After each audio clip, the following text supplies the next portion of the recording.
பாபநாசத்தில் புதிதாக முதன்முறையாக 12 அடியில் அமைக்கப்பட்ட முருகன் சிலைக்கு அஷ்டபந்தன மகா கும்பாபிஷேகம்.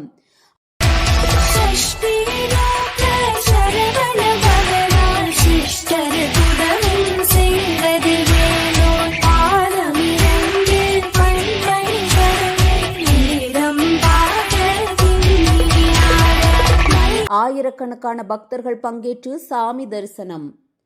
தஞ்சாவூர் மாவட்டம் பாபநாசத்தில் படுகை புதுத்தெரு அரசலாற்றங்கரை அரச மரத்தடியில் அமைந்துள்ள ஸ்ரீ செல்வ விநாயகர், ஸ்ரீ பால ஆஞ்சநேயர் புதிதாக அமைக்கப்பட்ட 12 அடி முருகன் உள்ளிட்ட பரிகார தெய்வங்களுக்கு அஷ்டபந்தன மகா கும்பாபிஷேக திருவிழாவை முன்னிட்டு திருப்பணிகள் நடைபெற்று யாகசாலையில் 3 கால பூஜையுடன் தொடங்கப்பட்ட கும்பாபிஷேக விழாவில் வாஸ்து சாந்தி, கணபதி ஹோமம், நவகிரக ஹோமம் உள்ளிட்ட யாக பூஜைகள் நடைபெற்றது.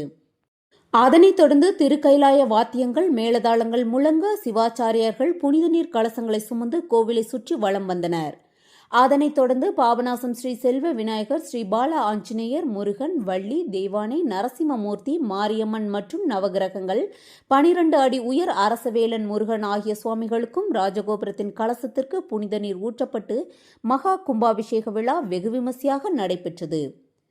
இதில் ஆயிரக்கணக்கான பக்தர்கள் கலந்து கொண்டு சாமி தரிசனம் செய்தனர். பின்னர் கும்பாபிஷேக விழாவில் பங்கேற்ற பக்தர்கள் மீது புனித நீர் தெளிக்கப்பட்டது. விழாவில் பாபநாசம் படுகை புதுத்தெரு நாட்டாமைகள், கிராமவாசிகள், ஆயிரக்கணக்கான பக்தர்கள் கலந்து கொண்டு சாமி தரிசனம் செய்தனர். செய்தியாளர் சிவராஜ், பாபநாசம்.